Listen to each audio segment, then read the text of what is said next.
बढ़ुवा petrol diesel दर तो साधारण लोक कमर भांगी सारा लास्ट 3 सप्ताह 4 थर पेट्रोल रेट बढ़ी सारा। न्यू दिल्ली रे यार प्राइस 98.84 थिबा बेले ओडिशार विभिन्न जिले में 110 रुपीज रु अधिक अच्छी।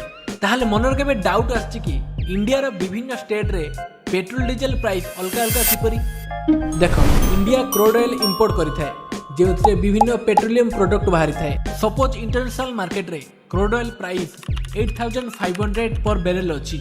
1 बैरेल पाखापाखि 159 लिटर ताहले पर लिटर 53.45 रुपीज होची। तापर इंडियन ऑयल मार्केटिंग कंपनीज जेमिति कि Indian Oil Corporation Limited, Bharat Petroleum Corporation Limited, Hindustan Petroleum Corporation Limited raw crude oil cost, rupees dollar rate, refining cost, transport cost निज profit पर गोटे base price select करथांती। तापर central government excise duty, state government VAT, dealer commission, local transport cost को मिसाई final price बाहरी थाए।